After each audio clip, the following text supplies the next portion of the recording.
Buenas tardes a todos y gracias por venir a esta conferencia que va a impartir el profesor José Manuel Puente en torno al colapso económico de Venezuela, análisis y soluciones. Seguramente ustedes conocerán al profesor Puente. Me gustaría hacer una muy breve reseña de su biografía.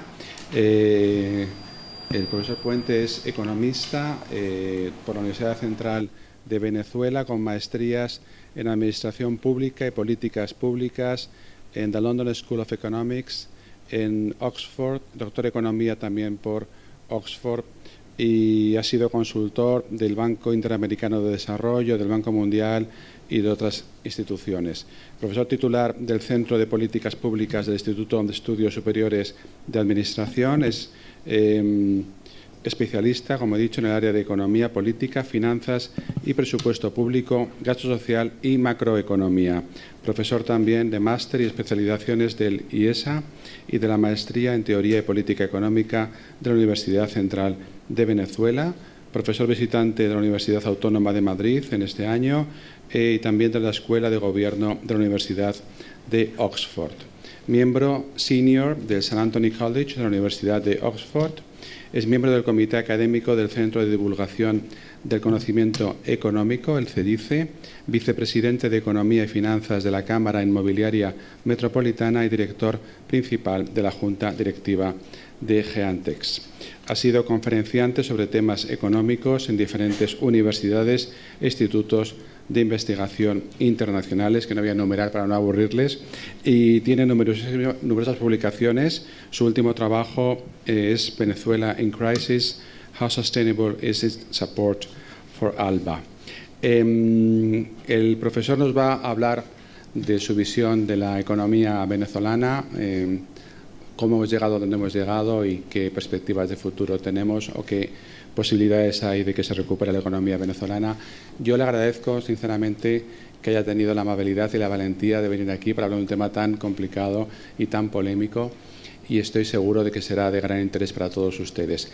Él hará una conferencia y después está abierto a escuchar las preguntas del público. Lo que sí les ruego, en nombre de la Casa de América, es que ustedes sean breves en sus preguntas para que pueda ser fluida la conversación. Si pueden formularlas rápidamente para que él pueda ir respondiéndolas. A todos muchas gracias y cuando quiera, profesor. Muchísimas gracias. Voy a tomar el...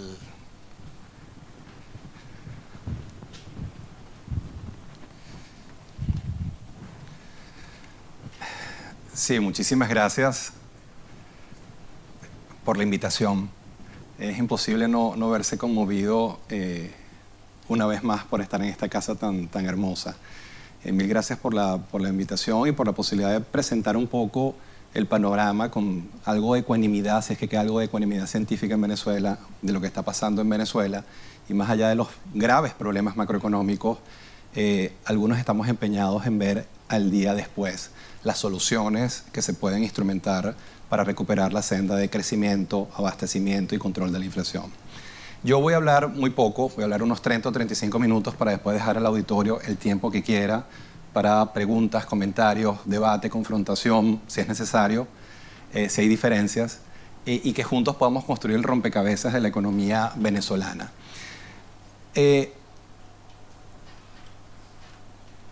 Un poco el menú, como lo presento para hoy, son 3 platos. El primero es qué está pasando, el diagnóstico económico y social de Venezuela, que ya muchos de ustedes conocen tan bien o mejor que yo. Segundo, qué pudiera pasar, un poco de astrología, cuáles son las proyecciones para el 18 y 19 sobre la economía venezolana. Y después un punto que para mí es central, macro problemas, pero también macro soluciones.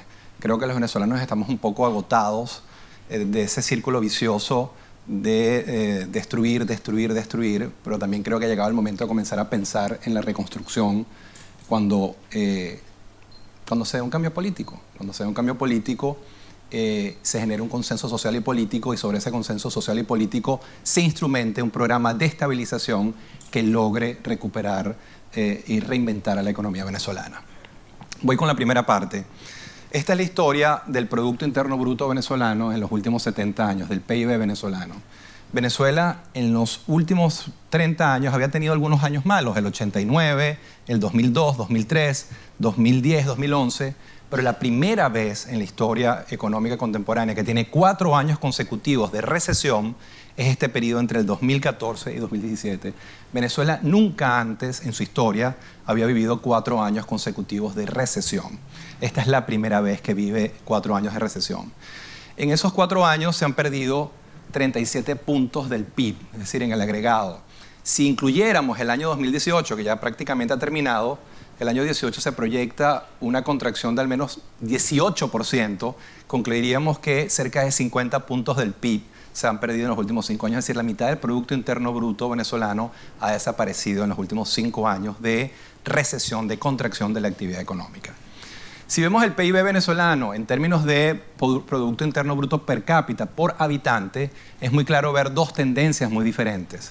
Una entre el 50 y el 77, el periodo glorioso de la economía venezolana. La economía venezolana entre el 50 y el 77 siempre creció a altas tasas, combinadas con inflaciones de un dígito, tipos de cambio estables, estabilidad macroeconómica, estabilidad política e institucional.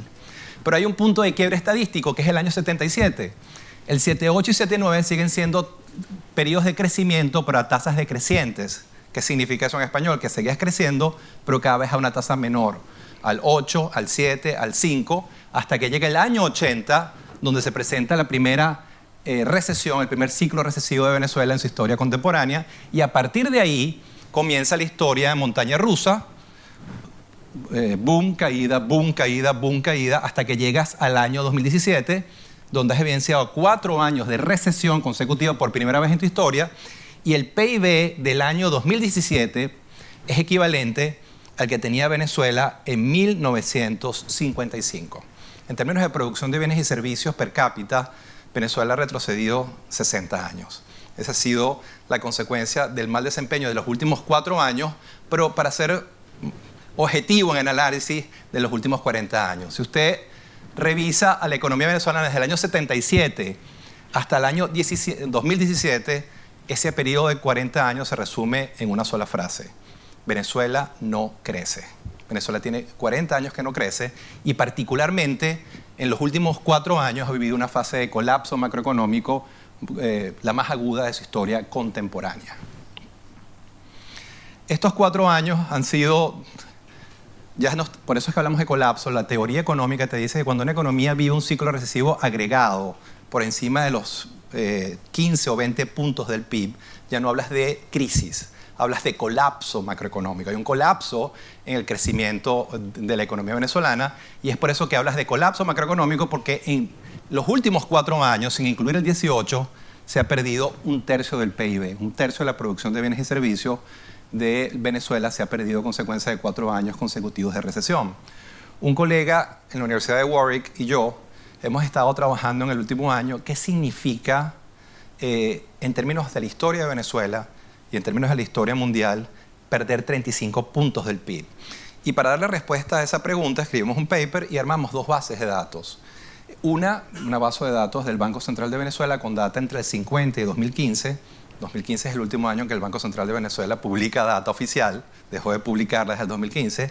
Y una segunda base de datos del Fondo Monetario Internacional para 196 países para el periodo 80-2017. Con un programa estadístico, Stata, le dimos instrucciones al programa para que identificara los países que habían vivido 4 años de recesión, agregara el ciclo recesivo y pudiera comparar a Venezuela con el resto del mundo. 2 láminas para mostrar un resumen, un overview de los resultados. Aquí hay 2 puestos, adelante. Bienvenidos. El ciclo recesivo de Venezuela es muy superior al que vivió, por ejemplo, Bolivia durante el 81 y 85, durante el periodo de hiperinflación. Es muy superior al que vivió Nicaragua entre el 84 y 88, también un periodo de hiperinflación, pero inclusive es muy superior al de Argentina en la más reciente crisis argentina del 98-2002, el famoso corralito. La crisis de Argentina en términos recesivos fue una contracción del 18% agregado en 4 años. La crisis venezolana de los últimos 4 años duplica casi ese número. Primera conclusión, en la historia de América Latina en los últimos 40 años, ninguna economía ha vivido un ciclo recesivo tan agudo, tan profundo, como el que ha vivido Venezuela en los últimos 4 años. En términos de la historia mundial, los 196 países a los cuales hace seguimiento el Fondo Monetario. Por supuesto, tienes países que han vivido guerras, invasiones de fuerzas militares externas, que han vivido ciclos recesivos muy agudos, el caso de Libia, Ucrania, Sierra Leona, pero Venezuela todavía estaría entre las 8 ciclos recesivos agregados más agudos que haya vivido el mundo en los últimos 40 años. Y si incorporamos el 2018, que ya es un hecho, ese número va a aumentar porque va a llegar a un coeficiente de cercano del 50 puntos del PIB en pérdida de producción de bienes y servicios. Es decir, en términos de América Latina no ha habido ninguna crisis agregada comparable a Venezuela. En términos del mundo estamos entre las 8 crisis más agudas que ha vivido el mundo en los últimos 40 años. Inclusive cuando uno compara a Venezuela con países petroleros, recordemos que la crisis venezolana se inicia en el 2014. Muchos de mis colegas atribuyen el colapso macroeconómico venezolano a la caída de los precios del petróleo. Pero el primer año de recesión de Venezuela se da en el 2014, cuando los precios del petróleo todavía estaban cercanos a los $100 el barril. La crisis económica no está correlacionada con la caída de los choques de los precios del petróleo. Y cuando uno ve cómo se comportaron las economías petroleras en los últimos años, uno se da cuenta que la única que evidencia un ciclo de hiperinflación y de recesión es Venezuela y Ecuador muy lejos, pero Ecuador y Venezuela son las únicas economías. El resto de las economías petroleras o miembros de OPEP han tenido desempeños macroeconómicos aceptables en términos de crecimiento, en términos de inflación, y aprovecharon muchos de ellos el choque petrolero extraordinario para generar fondos de estabilización macroeconómica para suavizar los choques que vinieron después. Es decir, Venezuela es la única economía petrolera en este momento en el mundo que vive ciclos recesivos agudos con hiperinflación. De hecho, es la única economía en el mundo en hiperinflación. Venezuela no solamente lo ha hecho mal en términos absolutos, también lo ha hecho mal en términos relativos. Esto es un ejercicio muy sencillo de crecimiento de Venezuela comparado con el resto de Sudamérica en crecimiento agregado en los últimos 19 años. Como vemos, obviamente, Venezuela es la economía con el menor crecimiento en América del Sur en los últimos 19 años, siendo la economía más dinámica Perú y Bolivia, Chile y Colombia. Ciertamente Chile es una economía consolidada, una economía que está mucho más cerca del primer mundo que del tercero, pero en términos de crecimiento, Perú ha sido la economía que más ha crecido en Sudamérica en los últimos 19 años. Y aquí me detengo un par de minutos porque yo también creo que el análisis no acepta tanto pesimismo. Cuando yo era estudiante de economía en la Universidad Central de Venezuela hace muy pocos años atrás, a nosotros nos obligaban, en el buen sentido, a leer un libro que era un clásico de Edwards y Dorbush, La macroeconomía del populismo, era la traducción. En ese libro de la macroeconomía del populismo había un capítulo que era uno de los centrales, que era el caso Perú, la economía del desastre. Perú en los años 90 vivía un ciclo de hiperinflación, vivía un ciclo recesivo muy agudo y además era una economía asediada por lo que era el grupo guerrillero probablemente más violento que conoció América Latina, que es Sendero Luminoso, al menos uno de los más crueles. Ese país de los 90, que era el país del desastre, 20 años después, 25 años después, es la economía más dinámica del continente. Lo que les quiero transmitir de manera muy sencilla es que yo creo que las historias no son lineales, las historias pueden cambiar si tienes el liderazgo correcto que opta por las opciones de política económica correctas. El otro caso que ustedes conocen también muy bien es el caso colombiano. Todos los que fuimos a Medellín y a Bogotá en los años 80 y 90 nos conseguimos con dos de las ciudades más peligrosas del mundo. Esa sociedad durante 20 o 25 años estuvo instrumentando política pública, atacando el origen del problema, criminalidad, delincuencia, y hoy Medellín y Bogotá son ciudades vivibles, amables, razonablemente seguras. ¿Qué les quiero decir con esto? Que los problemas que enfrenta Venezuela, ciclos recesivos, hiperinflación, problemas de delincuencia, tienen solución.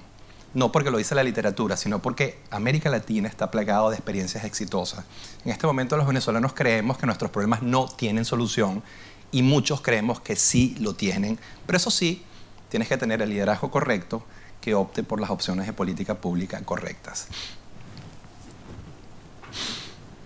El segundo gran problema de Venezuela, el primero, el ciclo recesivo tan agudo que está viviendo. El segundo gran problema, inflación.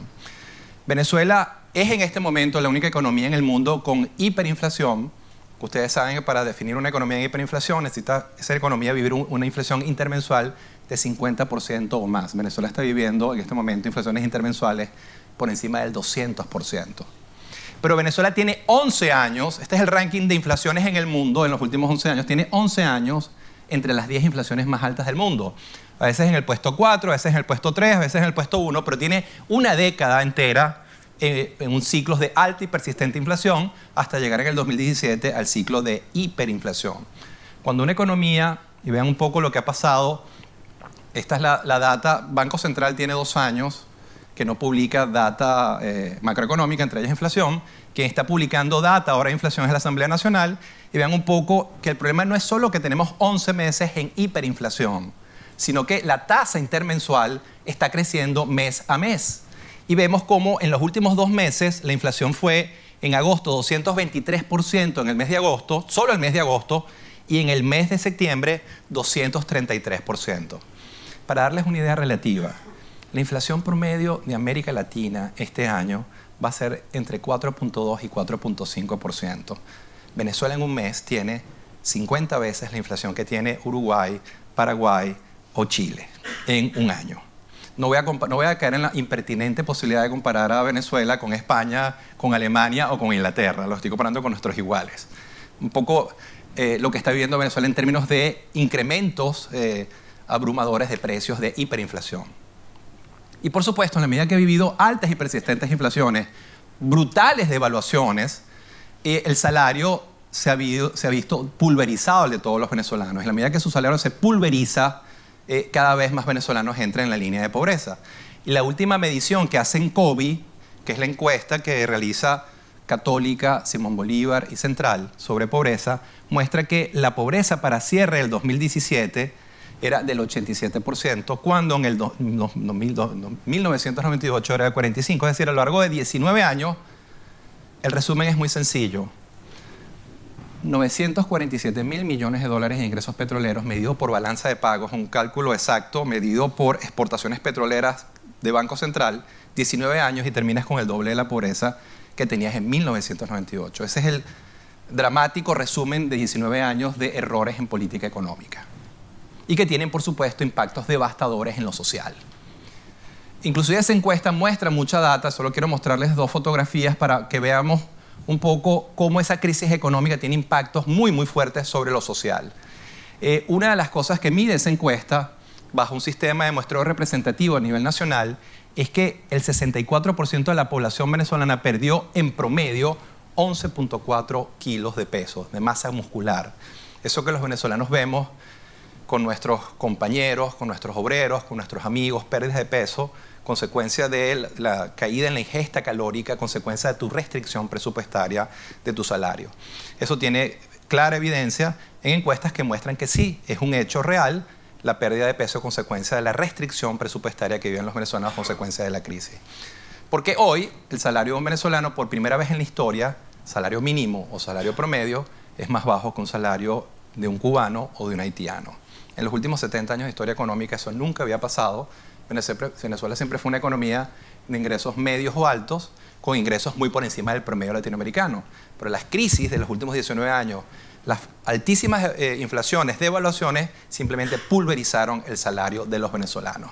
Y es por eso que el salario de los venezolanos para el año 17, medido en términos reales, te indica que es el salario más bajo de los últimos 29 años, de los últimos 30 años de historia económica. Esto es algo que yo no tengo que explicarle a ustedes porque la mayoría de ustedes ha vivido o vive en Venezuela y conoce tan bien o mejor que yo. Una de las consecuencias de la que hemos comenzado a investigar, a tratar de entender los economistas que no habíamos trabajado el tema, es que obviamente estas crisis económicas tienen impactos devastadores en lo social y uno de los impactos muy negativos de la crisis son los flujos migratorios que está generando, la estampida de capital humano saliendo buscando alternativas en otras partes del mundo, entre ellas en ciudades como Madrid, o Florida, o Quito, o Lima, o Bogotá. Aquí creo que en el público hay gente que conoce mejor que yo el tema, pero con un par de colegas, Magali Sánchez en Princeton y Iván de la Vega en Perú, que son expertos en migración, hemos tratado de cuantificar el fenómeno. y creemos que cerca de 4 o 4.1 millones de venezolanos han salido en los últimos 19 años. Y en este momento el proceso migratorio venezolano está viviendo lo que la literatura ya ha comenzado a denominar como la migración del desespero. Gente saliendo desesperada simplemente para poder tener un ingreso para comprar comida y medicinas. Y obviamente esto tiene un costo tremendo. Al final suena cliché, pero es así. El capital más importante de tu sociedad es tu capital humano. Tú puedes perder un edificio, puedes perder un camión, pero no debes perder un ingeniero petrolero o un médico. Y Venezuela los está perdiendo aceleradamente. Es una hemorragia que Venezuela tiene que parar lo antes posible para poder... Ese capital humano va a ser central para el proceso de reconstrucción del país. Y algo que hemos descubierto, más allá de la cantidad, es la calidad. Y es que Venezuela ha tenido una exportación de capital humano de personas con alta calificación técnica, con grados de pregrado, maestría, doctorado. Es decir, ha sido un costo terrible. Un venezolano es muy valioso y ese venezolano además tiene una maestría y un doctorado, es muy útil para el proceso de reconstrucción. Entonces nuestra migración ha sido una migración en grandes volúmenes, pero con alta calificación técnico-académica, lo cual hace el drama aún mayor. Uno de los pecados capitales, y no los quiero aburrir con tecnicismos, pero para que veamos, porque sí es importante desmontar los mitos, la guerra económica, el imperio. Yo no consigo evidencia de que la crisis económica tenga que ver con algo vinculado a algo diferente al mal manejo macroeconómico. Venezuela no es un país quebrado. Venezuela es un país mal manejado macroeconómicamente. Y uno de los pecados capitales de los últimos 15 años es empeñarse en tener un esquema cambiario de controles de cambio con tipos de cambio múltiples. Ya sabemos que cuando tienes controles de cambio con tipos de cambio múltiples y donde el tipo de cambio oficial es el triple el paralelo, el triple del oficial, se te da un mecanismo de asignación muy ineficiente de divisas al aparato productivo.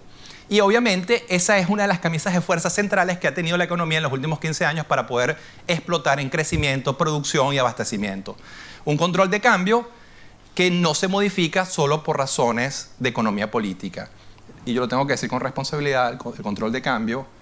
Yo creo que ha llegado el momento también que los académicos, los periodistas, los políticos digan la verdad.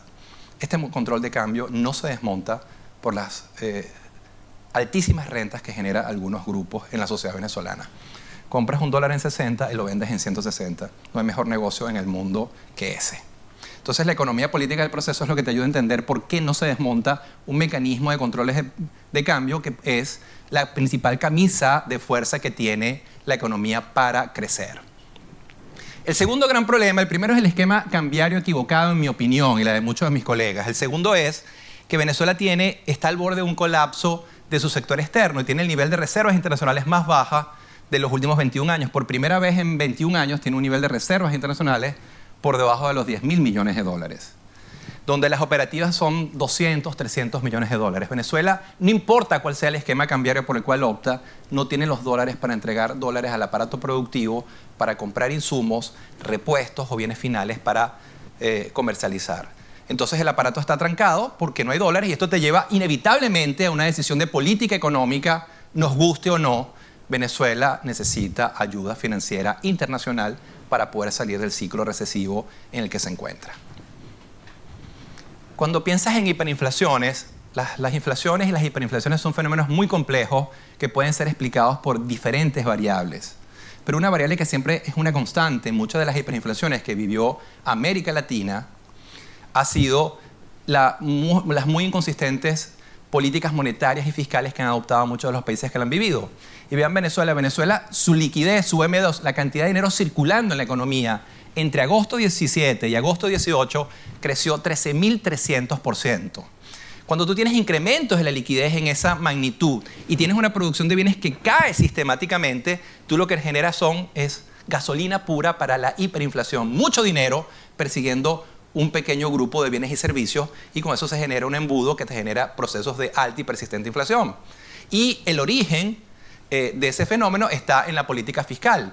Una política fiscal que genera grandes déficits fiscales, calculado este año en 25, 27 puntos del PIB, que está financiando con dinero inorgánico porque tus ingresos corrientes no llegan para cubrir la brecha y esa inyección de dinero inorgánico está generando impactos muy importantes sobre los agregados monetarios, generando hiperinflación. Esa es una lección que aprendió toda América Latina a golpes. El único país que no logró aprender nada de las hiperinflaciones de América Latina somos nosotros, que estamos haciendo lo mismo que hizo Bolivia, Perú, Argentina 20 o 25 años atrás cuando vivieron procesos de hiperinflación. Hay cosas que no sabemos, pero hay cosas que sí sabemos en economía, y esta es una muy clara. El corazón de la economía venezolana, el petróleo, el 96% de las exportaciones venezolanas son y siguen siendo petróleo. Y Venezuela, de acuerdo al último reporte de OPEP, está produciendo 1.1 millones de barriles por día. Eso es un tercio a lo que producía Venezuela en 1998. Es decir, el corazón de la economía venezolana, el 96% de sus exportaciones están averiadas como consecuencia de una pérdida de capital humano, como consecuencia de un proceso de desinversión y de un incremento en la ineficiencia en la producción y extracción de petróleo.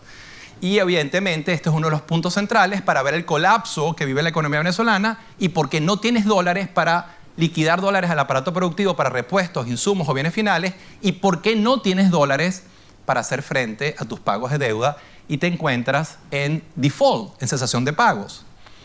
Venezuela está en default formalmente, y vuelvo atrás, no importa que no lo acepte el gobierno. Venezuela está formalmente en cesación de pagos en default. Tiene hasta ahora, entre bonos de PDVSA y bonos de la República, 5.500 millones de dólares en bonos vencidos y no pagados. Pero además tiene una demanda de ConocoPhillips por 2.000 millones de dólares que tiene que pagar, y tiene una deuda vencida con el Banco Interamericano de 212 millones. En total tiene 7.752 millones de dólares en deudas vencidas y no pagadas. Estás formalmente en default, en cesación de pagos. Pero el problema se agrava porque, consecuencia de el uso intensivo de endeudamiento que utilizaste en los últimos 20 años, generaste unos vencimientos de deuda que están muy concentrados entre el 18 y el 27. Entre el 2018 y el 27 tienes 90.000 millones de dólares en vencimientos de deuda. Con los flujos actuales de ingresos, con la producción actual de petróleo y con los ingresos en dólares, tú no tienes cómo hacer frente a esos pagos de deuda. Es decir, inevitablemente, no importa quién gobierne, vas a seguir incurriendo en default, en cesación de pagos. Y esto te lleva a otra conclusión de política económica, como decimos en Venezuela, impepinable. Tienes que ir a un proceso de reestructuración, de reperfilamiento de la deuda, achatar la curva, porque es la única posibilidad que tienes de atravesar ese río, porque con esos vencimientos es imposible simplemente tener los ingresos para hacer frente a él y no seguir incurriendo en default. Entonces, una de las patas de la reforma es la reestructuración de deuda. Por supuesto, en la medida que el país ha tenido 4 años de recesión, hiperinflaciones y default, su riesgo país crece como la espuma, y en este momento Venezuela tiene el riesgo país, o uno de los riesgos país más altos del mundo. Para el día de ayer eran 5.671 puntos básicos. Solo para darles una idea, el resto de América Latina está aquí. Chile está aquí en 120, 130 puntos básicos. Venezuela en 5.600 puntos básicos. Básicamente, JP Morgan cuantifica ese riesgo país con base en una cantidad de parámetros económicos, institucionales y políticos, y obviamente considera a Venezuela un país muy riesgoso por todos los desequilibrios económicos, políticos, institucionales que está viviendo.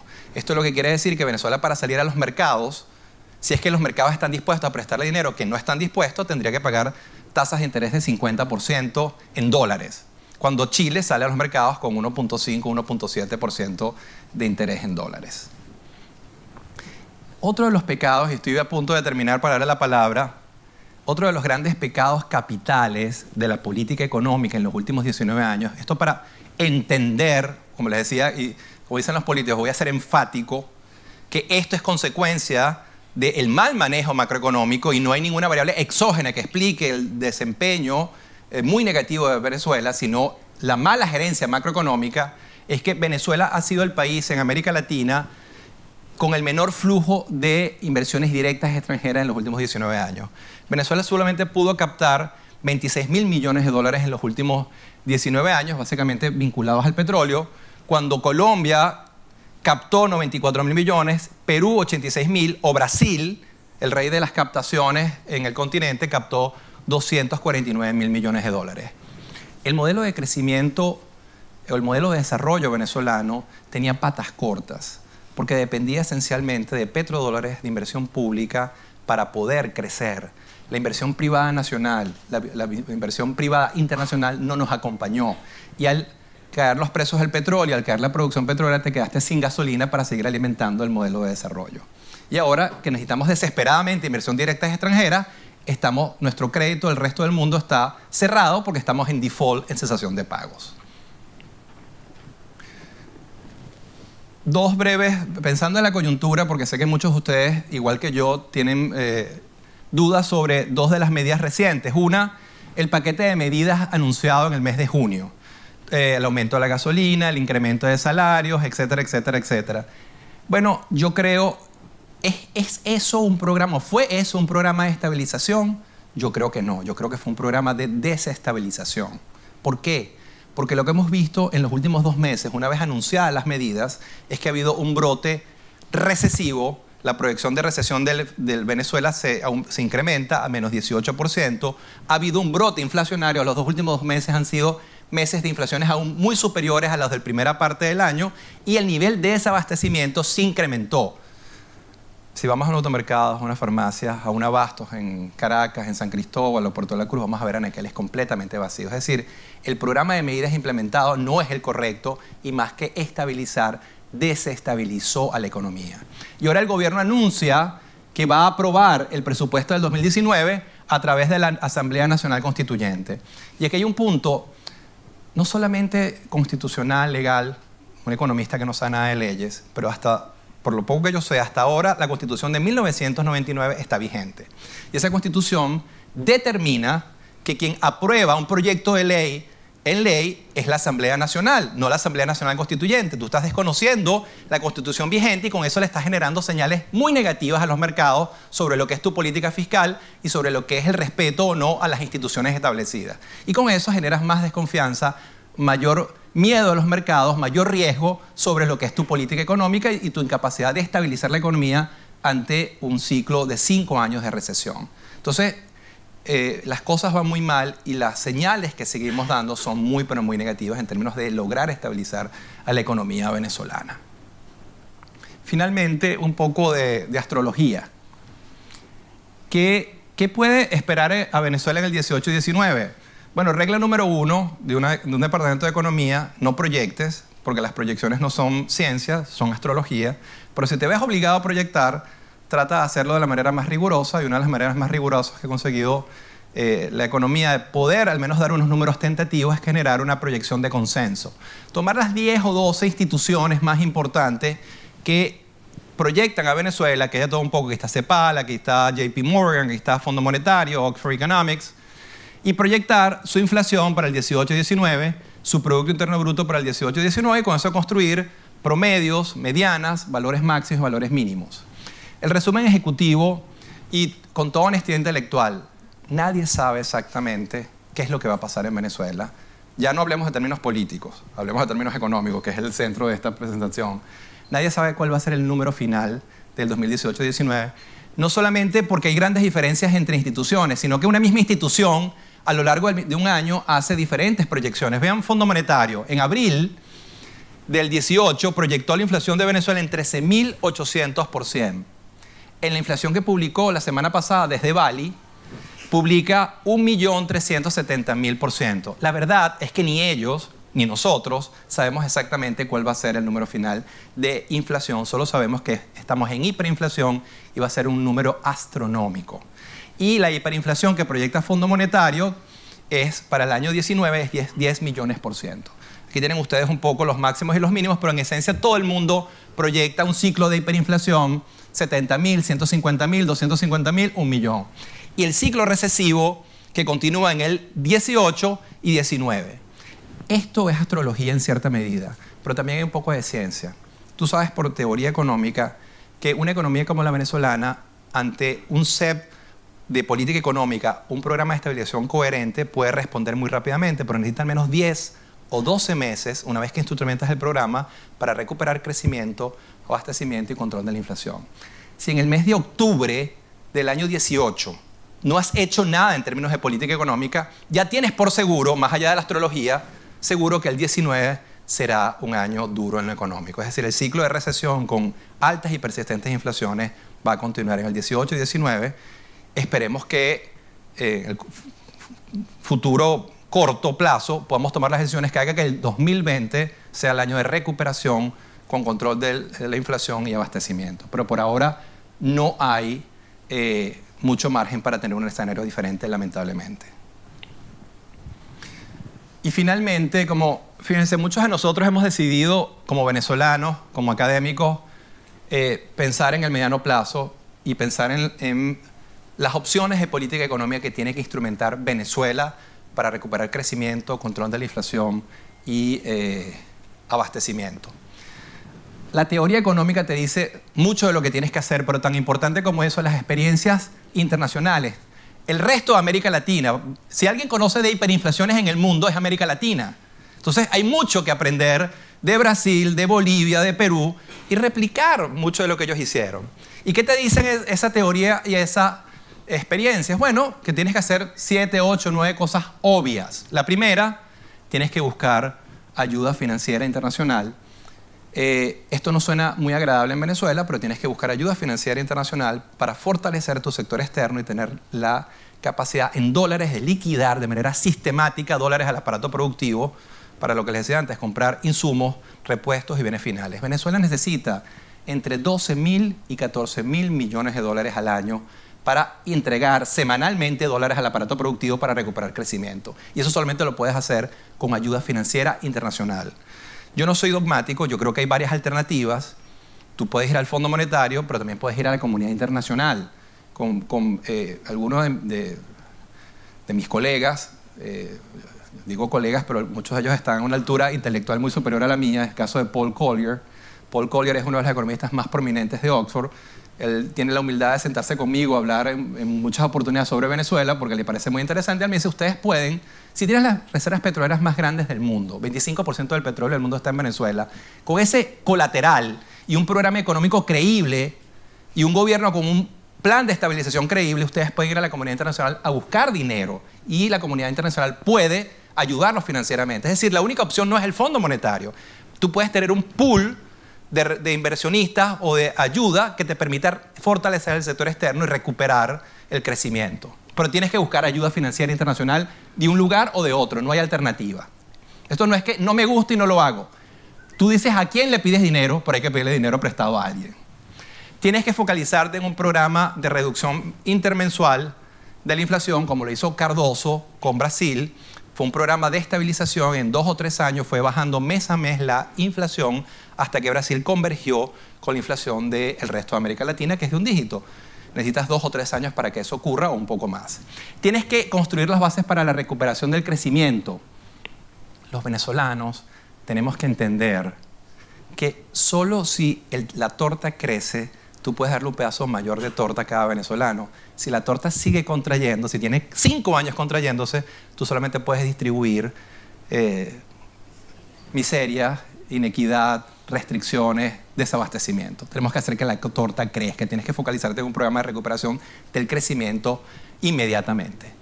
Tienes que ir a un programa de reforma fiscal integral. Tienes que cerrar la brecha fiscal que tienes porque, como hablábamos, en esa brecha fiscal tienes parte del origen de la hiperinflación.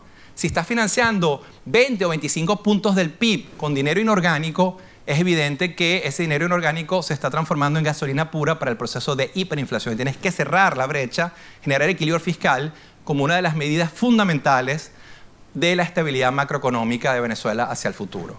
Tienes que eliminar, y algunas de estas cosas son ya no de teoría económica o ningún piso teórico, es sentido común. Tienes que eliminar muchos de los controles de precios. Detrás del desabastecimiento lo que tienes son controles de precios que han mantenido durante mucho tiempo y han hecho que los precios de los bienes finales estén muy por debajo de la estructura de costos de producirlos. Al ocurrir eso, los productos desaparecen de los anaqueles. Tan sencillo como eso. No es inventar, no es rocket science, no es ciencia de cohetes, es sentido común y entender que nadie puede producir a pérdida de manera indefinida. Tienes que desmontar el control de cambio, ir a un esquema de transición hacia un esquema de un tipo de cambio único competitivo. Igual que OTAC se agotó en el año 96, igual que RECADI, los controles de cambio del pasado se agotaron en el 89, este control de cambio se agotó, tiene que ser desmontado y tienes que ir a un esquema con un tipo de cambio único competitivo. Con excepción de Cuba y Venezuela, las únicas dos economías que funcionan con controles de cambio, con tipos de cambio múltiples en el continente son Venezuela y Cuba. El resto de América Latina, bajo diferentes acuerdos cambiarios, funciona con un solo tipo de cambio. Tú puedes ser Ecuador y dolarizas la economía, o puedes ser Chile y mantener tu propia moneda, pero con un solo tipo de cambio. Controles de cambio con tipos de cambio múltiples te llevan a terribles distorsiones en la asignación de recursos. Tienes que crear un verdadero fondo de estabilización. Venezuela es una economía petrolera que recibe choques petroleros sistemáticos. Tienes que suavizar esos choques, como lo hace de manera brillante Noruega, que en los últimos 19 años se ahorró el choque petrolero de los últimos 19 años y tiene un fondo de estabilización con más de $1 billón ahorrados, mientras Venezuela lo malgastó y se endeudó y terminó con la peor crisis económica de su historia. Noruega es la economía con los ahorros más grandes de toda Europa y probablemente la economía más sólida en términos de sostenibilidad macroeconómica del mundo en este momento, y con el IDH, Índice de Desarrollo Humano, más alto del mundo. El petróleo bien gerenciado es una bendición de Dios. El petróleo mal gerenciado es una maldición del diablo. Tienes que ir a un proceso de reconstrucción de la industria petrolera. Ya vimos que la industria petrolera, de esto se ha escrito mucho y hay muchos colegas que tienen soluciones muy claras y contundentes para el problema. Tienes que ir a una reconstrucción de la industria petrolera, tienes que buscar el capital y el recurso humano para reinventar, recuperar la industria petrolera y volver a producir al menos los 3.5 millones de barriles que producías en los años 90. Y dada el stock de reservas que tiene Venezuela, Venezuela debe estar produciendo más petróleo que Arabia Saudita. Arabia Saudita tiene menos petróleo que nosotros y producen cerca de 10 millones de barriles por día. Nosotros estamos sobre 1.1, 1.2 millones de barriles. Tienes que ir a un proceso de reperfilamiento, reestructuración de deuda. Es inevitable, no hay manera de sobrevivir esos vencimientos acumulados en los próximos 10 años.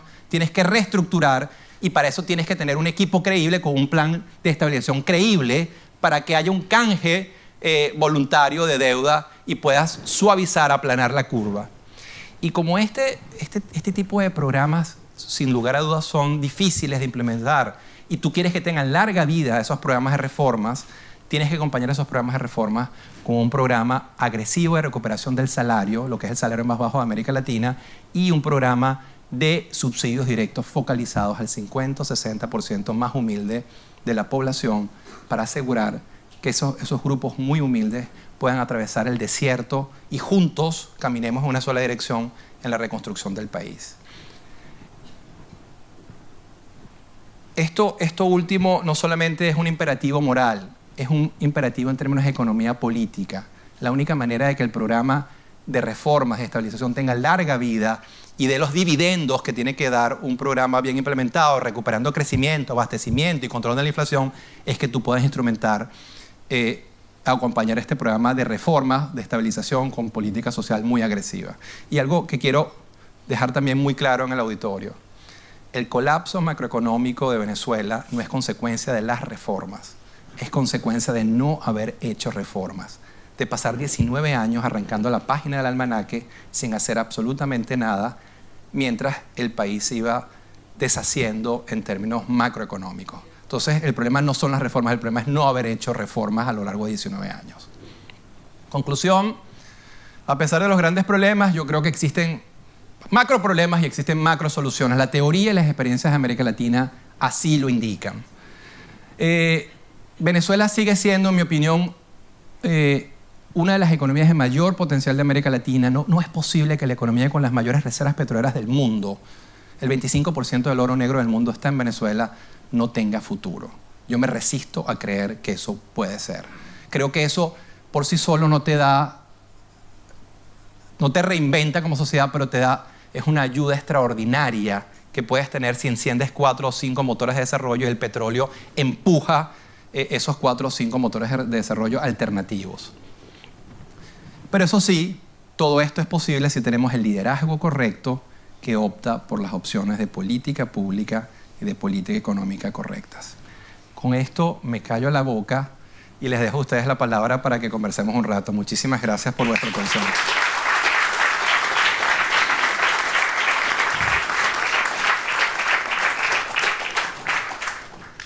Por favor.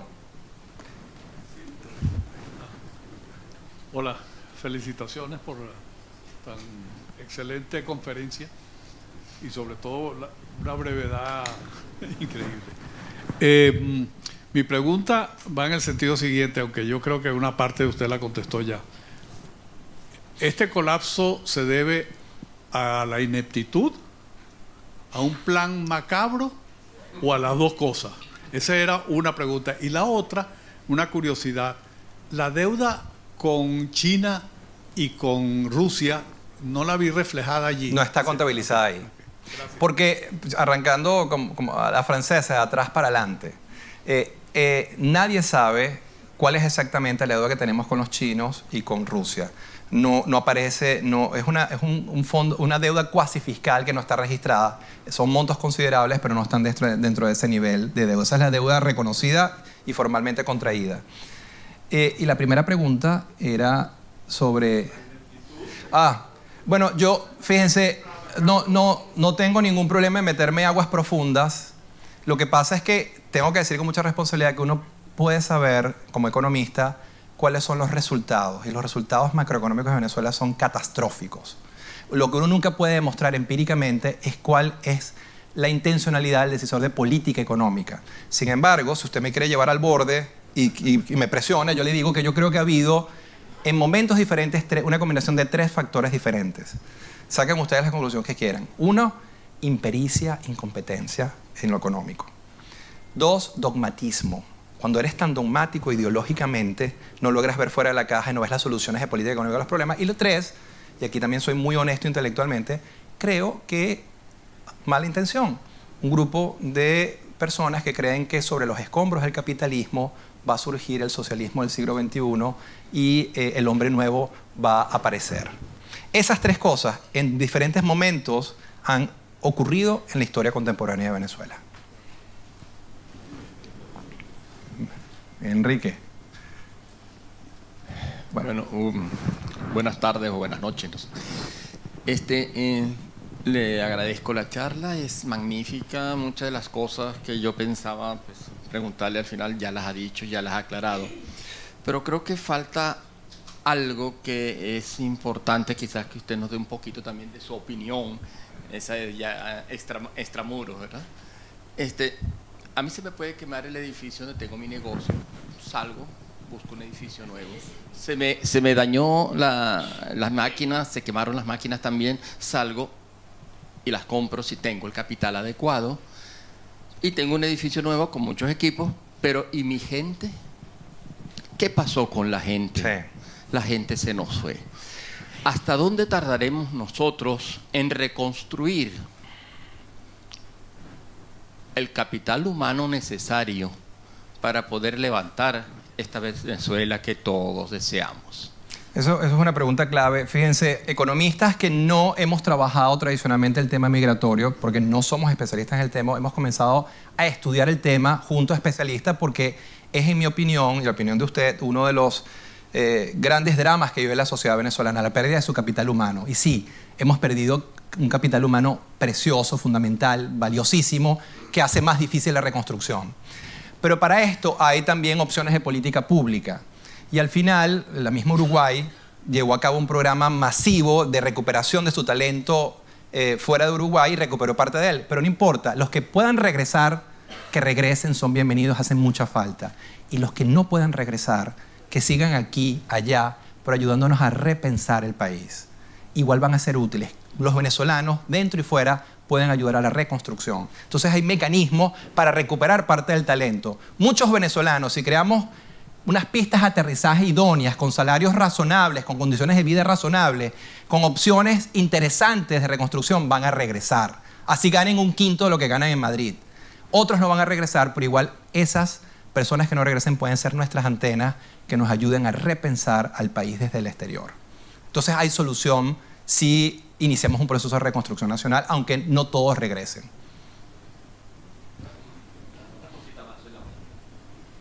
Tenemos que pensar que todos los menores de 25 años,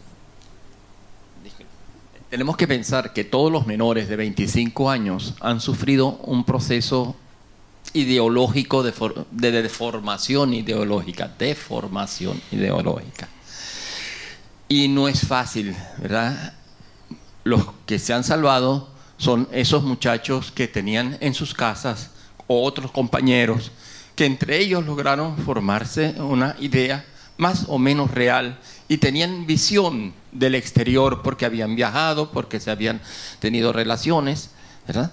Pero tenemos por otros factores, que es la malnutrición, que en el sector infantil genera estragos a mediano y largo plazo, algunos irrecuperables. ¿Y hasta dónde ha llegado eso? A minar esta población nuestra que ha quedado allí. Y a nosotros mismos, los que estamos afuera, porque hemos sufrido también un colapso mental y sentimental y de principios, de valores muy, muy grave. Sí, no, por eso es que yo al final hablaba de un programa de emergencia social. Hay un grupo de venezolanos muy competentes que han estado pensando en eso, sobre todo en esas poblaciones muy vulnerables que están sufriendo desnutrición, pérdida de peso, impactos intelectuales como consecuencia de la caída en la ingesta calórica. Hay programas de emergencia que puedes instrumentar, pero yo les pido por favor que piensen. Ustedes van a decir, este economista de verdad que es muy tonto. Y no me importa que puedan pensar eso. Piensen en las crisis como oportunidades. Estos venezolanos que están afuera no solamente nos van a ayudar a reinventar y a repensar a Venezuela, sino que están generando un flujo de capitales, las remesas. Igual que en Salvador y México, las remesas han sido muy importantes para la reconstrucción de esos países. Igual que en España, la migración española, portuguesa e italiana, con su flujo de capitales a sus países natales, ayudó a la reconstrucción. Esas remesas van a ayudar también a la reconstrucción. Sus ideas y sus capitales van a ser importantes. Vean los problemas también como oportunidades si los logramos canalizar en la dirección correcta. Los retos son miles y las posibilidades de fracaso son tremendas, pero también hay oportunidades reales ahí. Por favor. Miguel Enrique, para que tenía rato el micrófono. Sigo manejando yo el derecho de palabra, sí. Yo creo que tenemos bastante tiempo, ¿no? Mira, una pregunta sobre tus cifras. Tú dices que el 96% de los ingresos en divisas son de la industria petrolera. Y bueno, me imagino que esos son más o menos de las exportaciones. De las exportaciones. Pero tú tienes 3 rubros que son en estos momentos que compiten, en cierto sentido, con el petróleo. Uno es el narcotráfico. La mitad de la producción de cocaína de Colombia, la que se produce en el norte de Santander, que son como 110.000 hectáreas de hoja de coca, eso es negocio de estos señores venezolanos. Las remesas de los venezolanos, que eso no existía en la economía, son 4 millones de venezolanos mandando, claro, son remesas opacas, porque nadie manda una remesa a través de Western Union. Correcto. Son remesas opacas, pero es una montaña de dinero. Claro. Y si eso le sumas el arco minero, que es más opaco que todo lo anterior, porque son unos militares, unos iraníes, unos chinos, nadie sabe, uno lo que oye son rumores de periodistas, básicamente. Son 3 rubros que compiten con el petróleo, que tiene implicaciones para el después, porque eso si hay un cambio, caerían o se desviarían, o sería algo, sería sería un factor de perturbación en las cuentas de totalmente. Es gigantesca. No, totalmente de acuerdo contigo. Es por eso que mi argumento, que no sé si logré explicarlo correctamente, es que el petróleo es el 96% de las exportaciones. Pero hay otros rubros que están generando divisas, como pueden ser las remesas o como puede ser el narcotráfico. En esa cuantificación no me meto porque eso es black economy, la economía negra, donde no hay números. Pero el petróleo sigue siendo el 96% de las exportaciones formales de Venezuela. De cada 100 millones de dólares que Venezuela exporta en productos, 96 son petróleo, que sigue siendo el corazón de la economía venezolana. Y no necesariamente hay que tenerle miedo a eso. Aquí lo que hay que ver es cómo aprovechamos esa oportunidad para impulsar con el oro negro sectores alternativos de crecimiento. Yo creo, y ustedes lo saben mejor que yo, hay 4, 5, 6 motores de crecimiento que podríamos encender e impulsarlos con petróleo. Petroquímica, sector vinculado al petróleo, turismo, frutas tropicales, autopartes, material eléctrico, y muchos de ustedes saben mejor que yo que podemos comerciar. Hay una cantidad de extraordinarios sectores con potencial de exportación. Y sí, Miguel Enrique, hay lo que llama Stiglitz, en el caso ruso, Mafia Economics. Sí, hay un sector de la economía venezolana que entra al renglón de lo que Joseph Stiglitz llama Mafia Economics, y es un gran problema y imposible cuantificarlo, pero está ahí y hay que resolverlo. Buenas noches. Buenas noches. Yo quisiera preguntarle sobre la enfermedad holandesa en Venezuela. En todas las facultades de economía se estudia como la enfermedad holandesa, pero no se conoce cómo se desarrolló. O sea, yo tengo entendido que antes de que se descubriera el petróleo, la agricultura, por ejemplo, era 1/3 del PIB venezolano. Cuando hay una frase que conozco de Arturo Uslar Pietri, perdonen, pero yo no soy venezolano, y entonces este presidente de Venezuela dijo que habría que sembrar el petróleo, o sea, que había que utilizar el petróleo para hacer crecer los otros sectores. Lo que yo quiero preguntarle es cómo se desarrolla la enfermedad holandesa, o sea, cómo se produce ese deterioro, porque eso no lo conocemos, o sea, los detalles. Muchas gracias. Sí, el fenómeno teórico viene del Dutch disease, de la enfermedad holandesa, del caso holandés. Pero Venezuela, con el petróleo, es un caso mucho más claro de Dutch disease, de enfermedad holandesa, que es la dependencia de un solo producto de exportación. Lo que pasa es que, bueno, quedó acuñado en literatura el Dutch disease, pero el oil disease de Venezuela es mucho más fuerte porque casi el 100% de nuestras exportaciones son petróleo. Y cuando tienes concentrado tus exportaciones en un solo rubro, y recuerden que el petróleo es el commodity más volátil del mundo, tu vida y la vida de tus ciudadanos vive una gran volatilidad porque tus exportaciones y tus ingresos viven la volatilidad del commodity más, valga la redundancia, volátil del mundo. Y ese es parte del drama que vive Venezuela, que en 70 años, y ha sido una promesa incumplida de los últimos 20 años, pero también de los gobiernos anteriores. Tenemos 70 años fallando en la tarea de diversificar la economía. Seguimos siendo, después de 70 años de esfuerzo y de discursos de Uslar Pietri, una economía monoproductora basada esencialmente en el oro negro. Lo que quería preguntar es cómo se puso el deterioro de la agricultura, los detalles, qué pasa, la gente abandona el campo. Sí. Venezuela, como saben ustedes, antes de ser una economía petrolera, era una economía basada en cacao y café. Dado los diferenciales de salario, aquí hay varias explicaciones, pero la económica, dados los diferenciales de salario, la gente migró del café, del cacao, del campo a los campos petroleros, porque el petróleo era mucho más productivo y podía pagar salarios mucho más altos. Simplemente fueron abandonadas la producción de café, de cacao, y Venezuela todavía hoy tiene una producción de cacao y café de la mejor del mundo. Nuestro cacao, y no es egocentrismo venezolano, sigue siendo uno de los mejores del mundo. Y el café también es tan bueno como el colombiano, solamente que los colombianos lo producen en grandes cantidades y nosotros en pequeñísimas cantidades. Esos sectores tú los puedes recuperar si haces las inversiones pertinentes y generas un producto de exportación que es altamente apreciado en el resto del mundo. Sí, hola, buenas tardes. Primero que nada le quería dar las gracias por la conferencia. Algo que me sorprendió es que se basa todo el futuro todavía en el petróleo. Y eso, a ver, yo tengo 20 años fuera de Venezuela y yo sé que eso siempre ha sido, por un lado ha sido un beneficio que tenemos, pero el otro lado ha sido una maldición, porque simplemente no hemos sabido explotar otros recursos u otras industrias. Por ejemplo, en España la principal industria es el turismo y yo creo que en Venezuela también se podría hacer. Por otro lado, también tomando en cuenta lo que planteó un compañero aquí sobre China y Rusia, no sabemos de la faja petrolífera o de las reservas cuánto está hipotecado a China y a Rusia. Entonces, mi pregunta es más como, ¿no hay otra alternativa? ¿Tenemos que siempre depender del petróleo? ¿No hay alguna manera de diversificar como lo han hecho otros países? Por ejemplo, España, que el turismo aquí está... Ahí es muy claro. Supongamos que en los próximos 20 años tenemos 1/3 de la suerte que tuvimos en los últimos 20. 1/3, el 30%.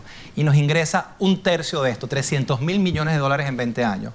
Con $300.000 millones tú puedes, por ejemplo, crear la infraestructura física para el desarrollo del aparato productivo privado, puedes construir la infraestructura turística para hacer de Venezuela un país con gran atractivo turístico, como dice regularmente el ministro de Turismo de Qatar, un país petrolero, el turismo, el petróleo que no se agota. Y si hay algún país del mundo que sabe eso es España. El petróleo de España es el turismo. Y Venezuela, con estos 300.000 millones que podrían ingresar, siendo pesimista, que ingresa un tercio, y con las bellezas naturales y la potencialidad, podría hacer que el turismo sea su otra fuente de ingresos. Pero el petróleo, no hay que tenerle miedo a hacer una economía, el petróleo puede ser la palanca impulsora de esos sectores alternativos como petroquímica, turismo, frutas tropicales, etc. No es un problema. Noruega no le quita el sueño ser un país petrolero, solamente que sabe cómo manejar el petróleo, utiliza el petróleo para apalancar los 4 o 5 motores alternativos de crecimiento que tiene. Y es por eso que yo les decía, Noruega no es el país más rico del mundo, pero es el país con el IDH más alto del mundo, el índice de desarrollo humano más alto del mundo. Y es la economía en Europa, sin lugar a dudas, mejor protegida por los ahorros que tiene ante cualquier choque externo que pueda ocurrir o crisis global. Y Venezuela lo puede hacer exactamente igual. A ver, aprovecho que tengo aquí el micrófono. A mí el tema que más me preocupa en los años por venir en Venezuela es fundamentalmente humano. Y son 2 temas. El primero, que tú lo has mencionado varias veces, pero creo yo que sin subrayarlo lo suficiente. Tú dices, necesitamos el liderazgo que haga las políticas económicas correctas. Yo creo que hay un sobreénfasis en las políticas económicas correctas. Todos mis amigos que se van y se reúnen en Harvard a hablar de las políticas, al día después yo les digo, hermano, eso lo subcontrata. O sea, tú puedes tercerizar la política económica, te llamas a los mejores del mundo, no tienes ni que ser venezolano. Sí, te los llamas del Banco Mundial, de Oxford, de Harvard, donde tú quieras. El problema es el liderazgo. El problema auténtico es tener un liderazgo capaz además de venderle al país años de mucho sacrificio. La matemática no es igual para abajo que para arriba. Perdimos el 50. Para recuperamos tenemos que crecer el 100. Eso va a tomar décadas. Sí. Décadas de hacerlo muy bien, con mucho tesón, con mucha firmeza, con una tentación de volver a caer en el populismo tremenda, con unas raíces profundas y una estupidización, y lo digo claramente, de la masa importante. Un envilecimiento del colectivo que tenemos que manejar. Necesitamos un liderazgo que tenga una claridad absolutamente del drama psicológico, el daño que se le ha hecho psicológicamente al país. Es mucho más allá que políticas públicas. Entonces, eso aunado a la dramática pérdida de capital social, de capital humano, de que se nos fueron los mejores. Tú, por supuesto, tienes que haber leído el maravilloso artículo de Miguel Ángel Santos. O sea, esto de tener la esperanza que la diáspora va a volver, no estoy muy seguro, ¿no? Yo sí creo que con políticas económicas correctas y con crecimiento atraeremos, propios y extranjeros irán, como fueron muchos a desarrollar a Venezuela en los años 50 y 60. Pero yo creo que es muy importante entender el tamaño del reto que tenemos enfrente y cómo pensar que hay problemas y soluciones, hay macro problemas y macro soluciones. Yo creo que es importante entender el tamaño del drama, si no, va a ser muy difícil que lo manejemos. No, seguro, yo no lo menosprecio de una manera y sé que hay piezas que están fuera de la economía que son muy importantes y la política es el punto central. Sin un cambio político no va a haber un cambio económico ni social. Lo que pasa es que como mi área de estudio es la economía, hablo de lo que estudio, pero sí, hay cosas que son tan o más importantes que la economía y la calidad de liderazgo tiene mucho que ver con los destinos de las sociedades. Y nosotros no hemos tenido el liderazgo, no en los últimos 20, en los últimos 40 o 50 años, correcto para llevar al país al destino que merecía Venezuela por ser el país probablemente de mayor potencial de América Latina. José Manuel. Bueno, en principio no creo que seas un economista tonto, al contrario, estamos muy orgullosos de que seas UCBista, venezolano y que estés aquí con nosotros. Yo también estoy muy orgulloso, yo nací en la UCB además. Ay, qué lindo. Somos colegas. Nací en el hospital clínico, ¿qué les puedo decir? Qué lindo, qué lindo. Bueno, y mi pregunta va orientada un poco a nuestra área de estudio, que somos economistas y colegas. Tú hablas del tipo de cambio único competitivo. No obstante, nosotros los economistas no nos hemos puesto de acuerdo y es un tema que, por la estructura y la macroeconomía nuestra, es un tema demasiado importante para un programa económico coherente y exitoso. Específicamente, tenemos un profesor colega común que se llama Luis Zambrano Sequín, claro, con el cual yo coincido como economista también, colega tuyo, en un régimen de libre flotación con un control de la cuenta de capitales, ¿no? No obstante, hay otros economistas que hablan de la dolarización, de la libre flotación, un esquema de bandas cambiarias, una flotación con un overshooting original. Mi pregunta específica para aprovechar tus neuronas en el área económica que coincidimos es, ¿cuál es el régimen que tú propones, que propone José Manuel Puente? Sí, lo que yo propongo, cada quien tiene su manera de matar moscas. El mío es muy parecido a lo de Luis Zambrano Sequín. Preservas tu moneda con una autonomía del Banco Central de Venezuela y con controles en la cuenta de capital, al menos en una primera etapa, pero preservas el bolívar.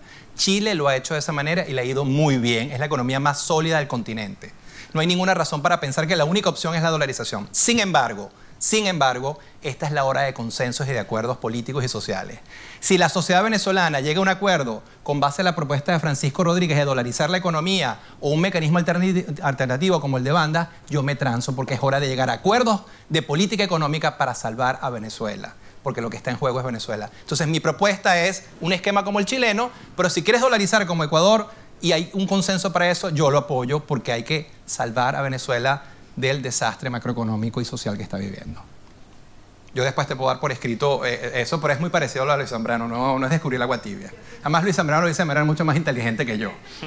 José Manuel, Israel Camero. Bueno. Y tiene que ver con lo que acabas de decir, el punto cero de la reconstrucción institucional del país. Un poco en el tema de tipo Acemoglu, Robinson.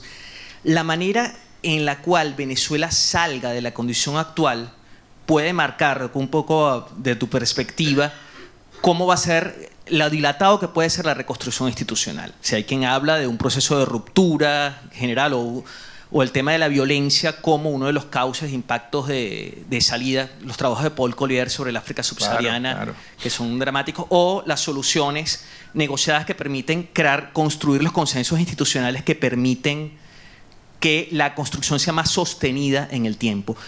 Para ti, ¿es determinante cuál es el punto cero de inicio de la reconstrucción institucional? Sí, por cierto, lo de Paul Collier lo voy a decir porque la primera o segunda conversación que tuve con él hace un buen tiempo, él me dijo, él conoce básicamente África y conoce muy bien el caso de Zimbabue. Le preocupa mucho Venezuela porque está siguiendo los pasos de Zimbabue. Y él me dijo, no cometan error A, B, C y D. Y eso fue exactamente lo que hicimos en los 2 años posteriores. Paul Collier me lo dijo con 2 años de anticipación, gracias a la experiencia de Mugabe y Zimbabue. Pero bueno, eso es historia, pero un poco también porque hay un conocimiento agregado que te puede dar luces de qué tienes que hacer en estos momentos. Y claro, aquí lo primero es un cambio político y hay que generar la secuencia y el orden va a ser clave. Y entonces tienes el cambio institucional, el cambio político y el cambio económico. Hay que discutir cuál es la secuencia correcta de esos cambios. Mi parcela de conocimiento es la económica y este es el menú que yo traigo. Pero este no es lo único ni lo más importante. Hay otras cosas tan o más importantes que hay que acompañar con este programa de reformas integrales, que al final es un programa de estabilización macroeconómica. Pero hay que verlo de manera mucho más amplia en términos institucionales y políticos. Habrá que discutir esto en auditorios amplios para llegar a un consenso e implementar un programa mínimo de reconstrucción nacional en esas 3 áreas.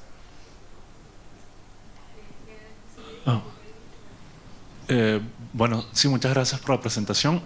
Mi pregunta va un poco quizás relacionada con esa, porque hemos mencionado el caso de Noruega, y lo cierto es que sí, Noruega creo que le ha sido posible realizar eso debido a que tiene un marco institucional del fondo, por ejemplo, petrolero, que nosotros creo que nunca hemos tenido, ¿no? Entonces, bueno, pero como marco institucional transparente, que se sabía de dónde entraba el dinero y hacia dónde iba, creo que no lo hemos tenido.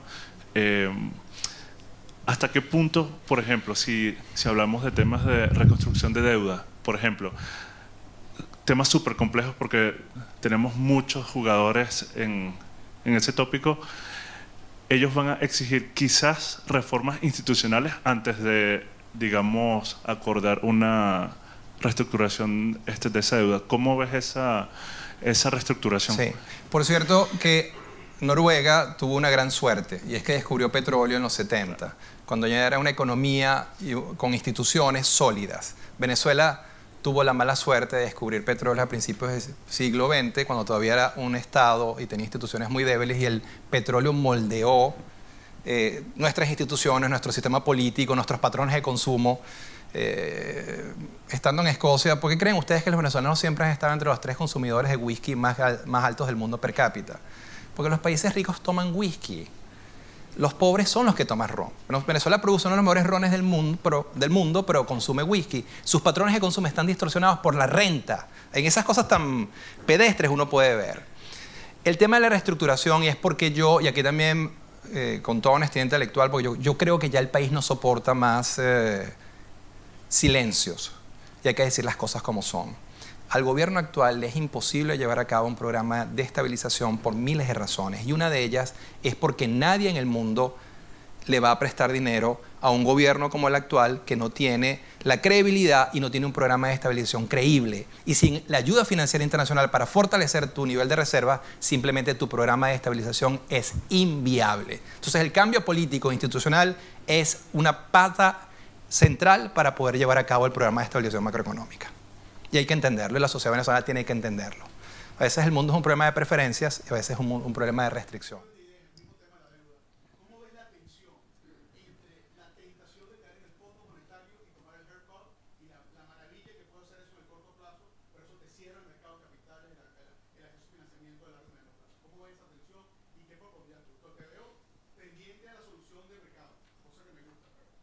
Bueno, yo no soy dogmático y te puedo decir, Ricardo Hausmann, sí, Ricardo está claro en que hay que ir al fondo y él cree que esa es la opción y eso es una opción sin lugar a dudas. Paul Collier, que es tan relevante como Ricardo, plantea que tal vez no es necesario ir al fondo, que ir al fondo te amarra o te ata de manos, que con el colateral que representa el petróleo y con un programa de estabilización creíble y un equipo económico creíble, tú puedes captar los recursos que necesitas de la comunidad internacional sin ir al Fondo Monetario y amarrarte de manos. Yo, como no soy dogmático, vamos a dar el debate y de repente le pedimos un poco de dinero a Barclays, a HSBC y a Lloyds y otra parte al Fondo Monetario, hacemos un pool para rescatar a Venezuela. Pero necesitas ayuda financiera. ¿De dónde la vas a sacar? Yo me transo, pero hay que buscar dinero porque con el nivel de reservas actuales no puedes llevar a cabo un programa de estabilización exitoso. Yo tengo mi postura, pero lo que quiero decirles es que esto puede tener varias soluciones. En política económica nunca tienes una sola opción, siempre tienes varias opciones. Y lo más peligroso que hay son economistas dogmáticos que creen que solamente hay un camino y una sola opción. Y si ellos no son los ministros y sus propuestas no son las que se implementan, entonces esto va a fracasar. Y eso no es así. José Manuel no tiene que ser ministro para que las cosas vayan bien. Hay 20, 30, 40 buenos economistas que pueden hacer el trabajo tan bien o mejor que José Manuel. Listo. Perdón. Creo que hemos avanzado con relación a la primera vez en la cual todavía en España se debatía si nosotros teníamos un gobierno que era narco y si era una dictadura. Sin embargo, yo creo que uno de los grandes problemas es el desconocimiento de la realidad sociopolítica que está viviendo Venezuela. Tú has hablado de la parte económica, pero la parte económica no puede funcionar si también no hay actividades desde el punto de vista de fortalecimiento institucional. La parte de pérdida de valores es una de las cosas más graves que hay que acometer. En estos días yo estaba hablando con un señor, pero voy a hacer esta inciso, y me decía, la dictadura de Pérez Jiménez, yo sí, hubo una dictadura, pero las estructuras se mantuvieron. Tú no mencionas el deterioro de las instituciones, y sobre todo en el caso de la industria petrolera, ¿cómo está? Petroquímica se incendió ayer. Amuay también, y eso es grave, eso no se va a reconstruir en 3 ni 5 años. Y de parte, todo lo que estamos en la diáspora, porque Tomás Páez ha hecho un gran trabajo sobre la diáspora, estamos trabajando desde afuera, pero no tenemos ninguna repercusión hasta ahorita. Y no solamente puede ser el problema económico, hay que abrirse a otros núcleos, el problema educativo, el problema social, el problema político y el problema de valores. PDVSA se destruyó precisamente por una falta de valores, que está muy bien expuesto en un libro que se llama Implosión Corporativa. Eso es todo. Gracias. Sí, yo creo que el capital social, las instituciones se reconstruyen, se pueden reconstruir. Muchos países lo han hecho. Inclusive mirando otra vez en positivo, yo estoy empeñado, a pesar de la adversidad, en ver en positivo. Yo critico muchas opciones o muchas propuestas, pero veo que cada vez hay un esfuerzo mayor de gente dentro de Venezuela y fuera de Venezuela por poner de acuerdo a los economistas. Unos animales que somos muy difíciles de coordinar, y cada vez hay esfuerzos mayores de personas tratando de coordinar un programa de reforma integral económica que tenga un mínimo de consenso. Eso se está logrando a pesar de las dificultades. Lo que pasa es que no es un tema de wishful thinking, de deseos, es que está pasando, y estas crisis son las grandes oportunidades para que las sociedades recuperen la sensatez y hagan lo que tienen que hacer. Y eso está pasando, y eso son una especie de revoluciones silenciosas, muy lentas que se están dando. Pero la gente se está poniendo de acuerdo. Los economistas, a pesar de, yo les puedo decir ahorita que en términos cambiarios hay más consensos que disensos en este momento. Hace 5 años atrás estábamos mucho peor. Y las crisis te generan esos incentivos para coordinarte en lo posible para salvar al país.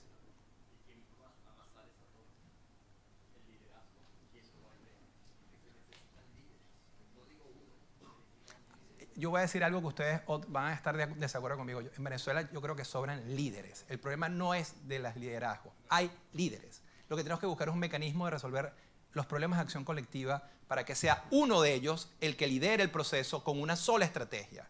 Pero liderazgo sobra. Sí. Sí, pero ¿cómo las democracias resuelven sus problemas de acción colectiva? Bueno, los partidos de izquierda y derecha van a primarias, cogen un líder que va a representar a la izquierda o a la derecha, y el resto del grupo o de la masa, una vez que eligen a ese líder, lo apoyan. Tenemos que buscar mecanismos de resolución de los problemas de acción colectiva y escoger al líder que va a liderar el proceso. Y yo eso cada vez lo veo más cerca, aunque tal vez en 2 años nos vemos y las cosas son muy diferentes. Bueno, y yo sí lo veo. Sí, miren, yo les voy a decir una cosa. Yo no voy a hacer cosas que no hago. Y yo sigo viviendo casi todo el año en Venezuela. Yo salgo de Venezuela por razones académicas. Ahorita pasé 2 meses en Madrid dando clases, pero mi lugar de residencia y mi trabajo permanente está en el IESA en Caracas. Entonces, si yo no pensara lo que estoy diciendo, yo no viviría en Venezuela, a menos que sea muy tonto hacer algo en lo que no creo. Y eso es en lo que creo, tal vez porque soy muy tonto, pero eso es lo que creo. El tiempo dirá si es por estupidez o por otra razón por la que me mantengo en Venezuela. Buenas tardes. Aquí. Mire, yo soy español, pero aún así me gustaría saber qué podría hacer España y la Unión Europea hoy y qué podría hacer para apoyar en el futuro a la reconstrucción del país. Ustedes pueden hacer mucho. Yo no soy un líder político, no soy un estratega, pero creo que el cambio, la transición en Venezuela se va a dar como consecuencia de 2 dinámicas.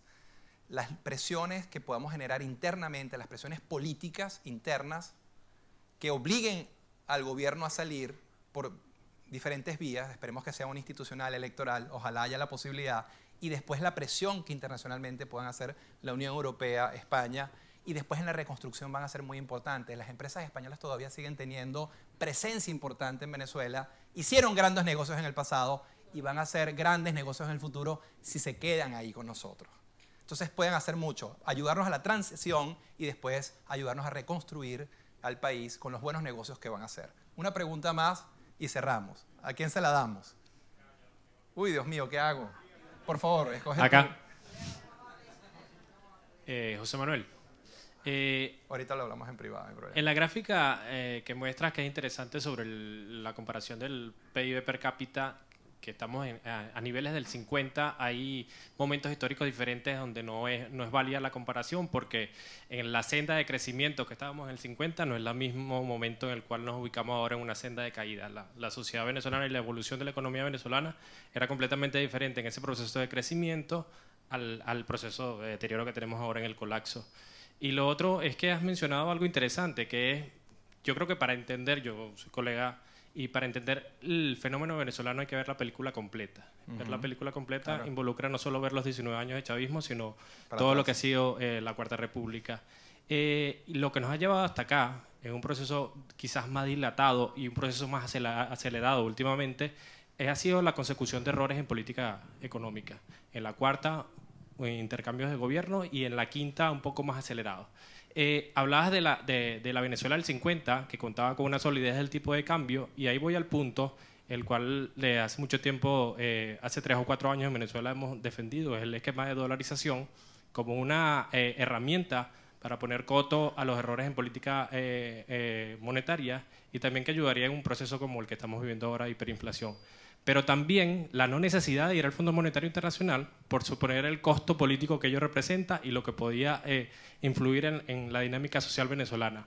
Venezuela ahora mismo es un nicho de mercado enorme para empresas que han salido del país, para inversión extranjera directa que puede incorporarse, pero para ello es necesario una solidez institucional que dé el marco para que toda esa inversión extranjera se acometa. Creo, además, que en términos de la reserva petrolera nos puede servir efectivamente como apalancamiento. En el esquema de dolarización, que bien me alegra que haya un poco más de consenso, porque ciertamente se planteaba como un sectarismo a quienes proponíamos esa idea, creo que en el momento que estamos ahora, no sé qué puedes pensar tú, es precisamente el momento que se pueden acometer reformas estructurales, porque luego, dentro de la tranquilidad y la complacencia de la política normal, es mucho más difícil que se ejecuten ese tipo de políticas, ¿crees o no? Claro. La dolarización es algo que yo discutí mucho con Francisco Rodríguez, un economista con el cual tengo muchas diferencias, pero creo que es un economista muy competente. Yo prefiero decir que hay diferencias a despreciar las ideas del otro. Yo las debato, y con Francisco discutí mucho el tema, y yo le dije siempre a él, bueno, si logran generar un consenso sobre la medida, y de hecho avanzó mucho esa idea que hace 10 años era imposible, pues hay que apoyarla. Es una posibilidad, una opción de política económica. Yo sigo pensando que el esquema para Venezuela es un esquema como el chileno, preservando tu moneda, tu banco central, y jugando de manera contracíclica ante los choques externos que recibe una economía petrolera. Yo prefiero ese esquema. Pero si hay un acuerdo sobre la dolarización, la apoyamos, porque eso es mucho mejor al peor esquema cambiario que tienes, que es el esquema cambiario de controles con tipos de cambio múltiples. Y para cerrar, son las crisis las grandes oportunidades para llevar a cabo estas reformas. Este es el mejor momento que tenemos para llevar a cabo una profunda reforma institucional, económica y social en Venezuela. La crisis es nuestra gran oportunidad. Muchísimas gracias. Le dejo al dueño de casa que cierre la mesa por ahora. Muchas gracias. Bueno, evidentemente esto daba para un curso entero, ¿no? Para una conferencia, y creo que el público se ha quedado con muchas ganas de hacer más preguntas. Gracias por tu claridad, creo que por tu honestidad. Creo que el diagnóstico está claro.